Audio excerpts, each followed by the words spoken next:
Hello students, this is Bharat Group of School and Junior College welcomes you all. This is your geography lecture and I am your management miss. Today we are going to take our secondary occupation. So it is secondary occupation. Previously we have studied secondary activities include manufacturing, processing, construction, industries. The place where conversion of products obtained from primary activities into final part take place is called a factory. अब जब हमने इसके बारे में factories के बारे में पढ़ा तो अब फैक्ट्रीज़ या इंडस्ट्रीज़ की लोकेशन के बारे में भी पढ़े. Factors affecting the location of industries में कौन कौन से फैक्टर्स थे? Some are physical factor, economical factor, political factor and other factors. तो फिजिकल फैक्टर्स में क्या है? Climate, availability of raw material, water and power supply, transportation, labour, availability of land और साइट. इकोनॉमिकल फैक्टर्स में proximity to market और capital और investment. Political factors में government policy, setting up of assets. Other factors में split location, economies of scale और agglomeration. और major industrial regions of the world हम लोगों ने पढ़ा, जिसमें हम लोगों ने देखा कि कौन कौन से रीजन जो है वहाँ पर ख़ास जो है इंडस्ट्रीज़ हैं. इन मेजर इंडस्ट्रियल रीजन्स के जो है कौन कौन से फिजिकल फैक्टर इफेक्ट कर रहे हैं, ह्यूमन फैक्टर इफेक्ट कर रहे हैं और कौन से मेजर इंडस्ट्रीज़ वहाँ पर लोकलाइज्ड है. अब हम इन इंडस्ट्रीज़ का क्लासिफिकेशन करेंगे. क्लासिफिकेशन ऑफ इंडस्ट्रीज में classification based on raw material, classification on the basis of investment और बेस्ड ऑन नेचुरल आउटपुट और बेस्ड ऑन ओनरशिप. तो सबसे पहले हम अब पढ़ने जाएंगे classification based on the raw material. इसमें सबसे पहला पॉइंट है agro based industries, marine based industries, forest based industries, mineral based industries और पेस्टोरल बेस्ड इंडस्ट्रीज़. इंडस्ट्रीज़ का जो है क्लासिफिकेशन के बेसिस पर किया जाता है. उनका साइज़, उनका रॉ मटेरियल, जो प्रोडक्शन वो करते हैं वो, और जो उनका सोर्स ऑफ रॉ मटेरियल है, और जो नेचर, जो प्रोडक्ट का जो उनका नेचर है और जो ओनरशिप होती है, इसके बेसिस पर क्लासिफिकेशन किया जाता है. तो सबसे पहले हम classification based on source of raw material पढ़ने जा रहे हैं.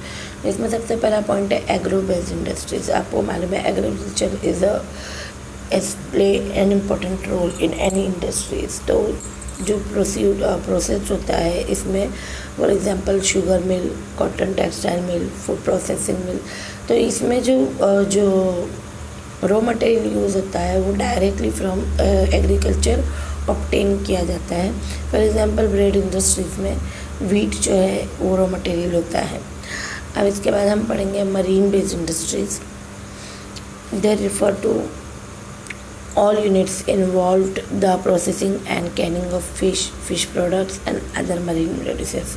For example fish oil, ornament objects, sea fuel etc. तो marine based में भी जो फिश ये ऑयल है और फिश ऑयल है और फिशेस है, इन शेल फिश है, ये सबको जो सी शेल्स है, इन सबको जो सेल किया जाता है, उसको जो अब प्रोसेस किया जाता है उसे बोला जाता है मरीन बेस्ड इंडस्ट्रीज. उसके बाद है फॉरेस्ट बेस्ड इंडस्ट्रीज. तो प्रोडक्ट जो है इसमें डायरेक्टली या इनडायरेक्टली तौर पर फॉरेस्ट से ऑब्टेन किए जाते हैं. इसमें ज़्यादा करके जो है पेपर बनाने की इंडस्ट्री के लिए, इंडस्ट्री में जैसे वुड का एग्जाम्पल होता है, टिम्बर इंडस्ट्री में वुड का इस्तेमाल होता है.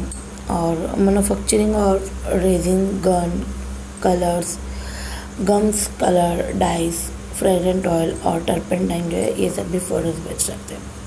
अब हम पढ़ेंगे मिनरल बेस्ड इंडस्ट्रीज़.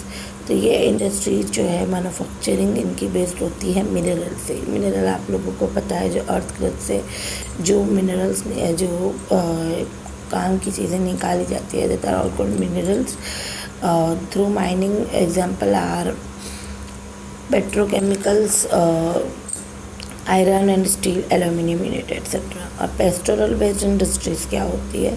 ऐसी इंडस्ट्री जो डिपेंड करती है एनिमल्स पे, फिर एज अ एनिमल्स को जो है as a raw material use करती है. चाहे उनका हाइड हो, बोन हो, हॉर्न हो या कुछ और, उससे उनके शूज़ बनते हैं, डेयरी प्रोडक्ट बनते हैं.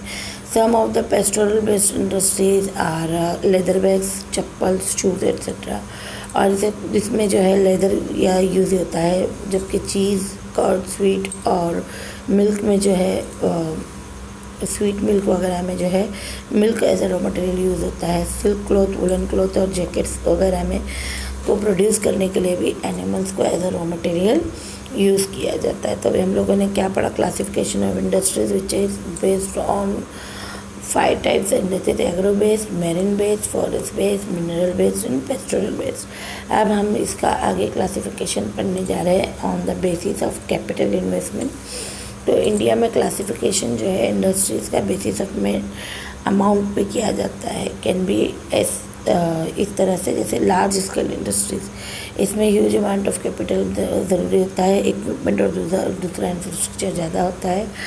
इंडिया में ऐसी इंडस्ट्रीज जो है इसको इन्वेस्टमेंट जो है 10 करोड़ का चाहिए होता है। और लार्ज स्केल आयरन और स्टील, पावर, कॉटन, टेक्सटाइल इसकी एग्जांपल्स है।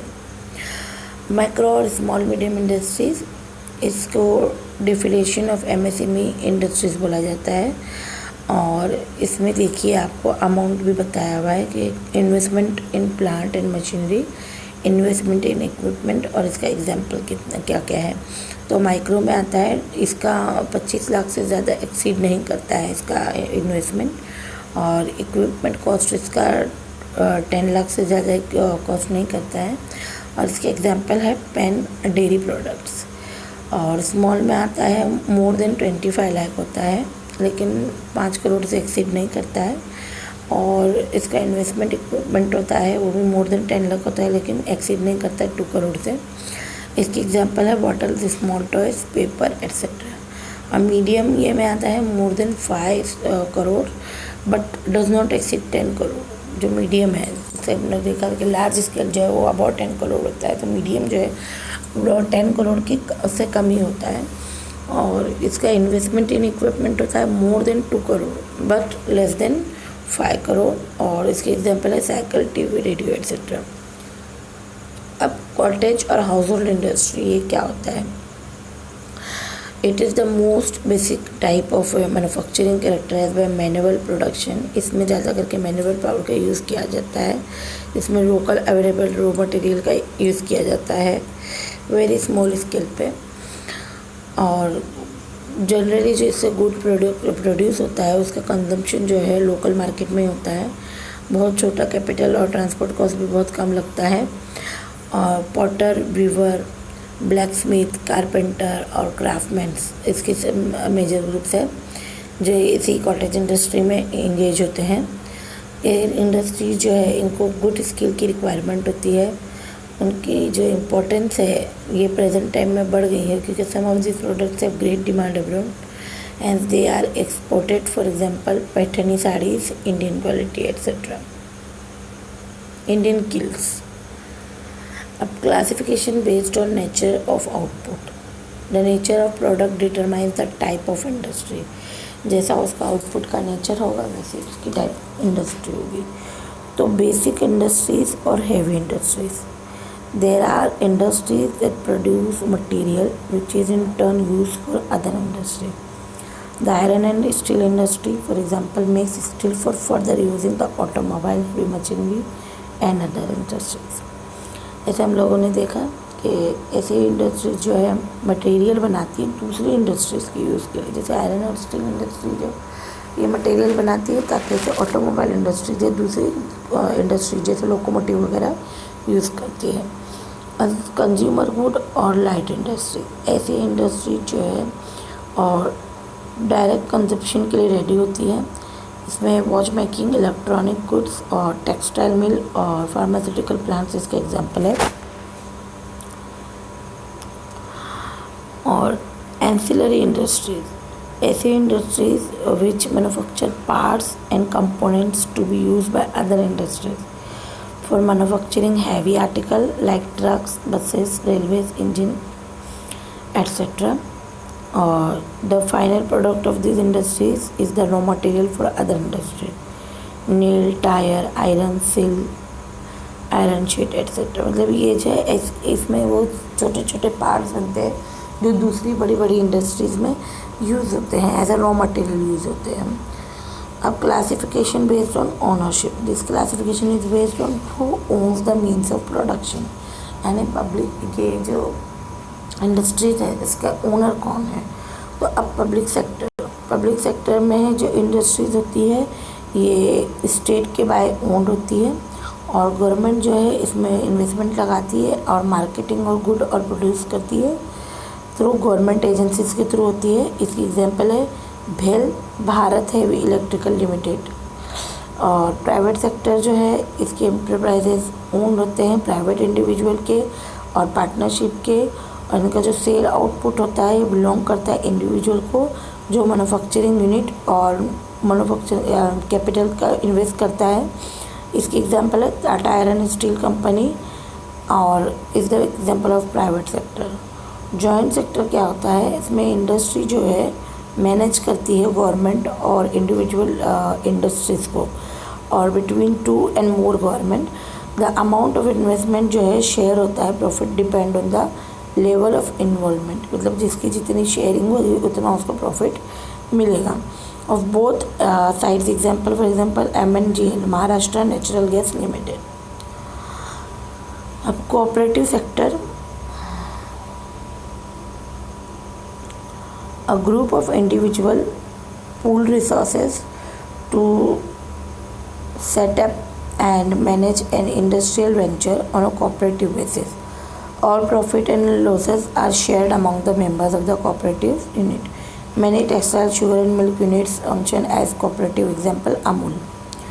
अच्छा, तो कोऑपरेटिव में क्या होता है कि इसमें बहुत से इंडिविजुअल्स जो है ग्रुप बनाकर इसमें इन्वेस्ट करते हैं और फिर इसको चलाते हैं। और इसी इंडस्ट्रियल का वेंचर का जो है कोऑपरेटिव बेसिस होता है, इसमें जो प्रॉफिट या लॉस होता है दोनों भी साथ साथ में शेयर किया जाता है।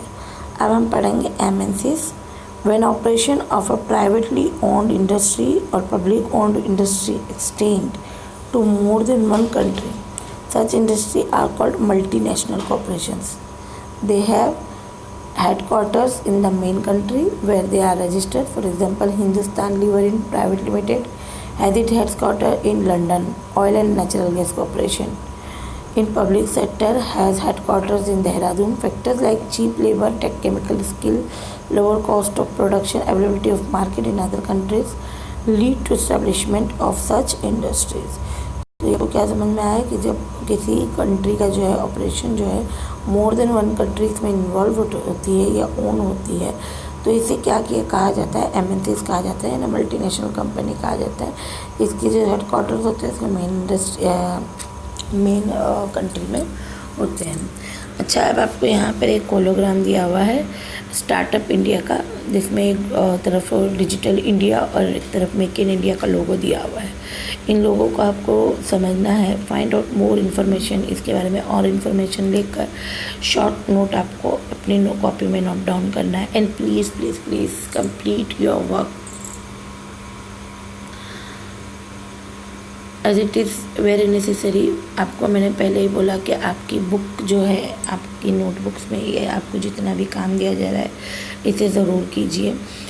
एनी हाउ जब कभी कॉलेज खुलता है तो ये सब काम आपके लिए प्लस पॉइंट हो सकता है। Find at least 2 examples of each of the types of industries from India and right in your notebook. And now try this. Now know the factors affecting location of industries. You also know the classification of industries. Assume you want to set up an industry in future. Think about what will be product produced in your industry. Which geographical region will you choose to set up your industry and why? इसको class में discuss करने वाला है, पर आप इसको अपनी notebook में लिख लीजिए। अब जाते जाते हम देखेंगे टाइप्स ऑफ इंडस्ट्रीज़। तो टाइप ऑफ इंडस्ट्रीज़ में कैपिटल इन्वेस्टमेंट बेस और ownership based, source of raw material based और नेचर ऑफ आउटपुट बेस्ड। तो कैपिटल इन्वेस्टमेंट बेस में cottage, large scale, medium and micro. Ownership base में है private sector, public sector, joint sector, cooperative sector. Source of raw material पे agro based, pastoral based, marine based, mineral based, forest based. और nature of output में है consumer light, basic, heavy और ancillary. तो ये आपका आज लेक्चर जो है सेकेंडरी ऑक्यूपेशन चैप्टर 5 आपका ख़त्म हो गया है। आप एक्सरसाइज भी सॉल्व करने की कोशिश कीजिए ऑन योर ओन। और इस क्वेश्चन आंसर को अपनी कॉपी में नोट डाउन कर लीजिए। एज सुन एज पॉसिबल मैं आपको एक्सरसाइज जो है सेंड करने की कोशिश करूँगी। तब तक के stay home, stay safe and don't forget to complete your homeworks.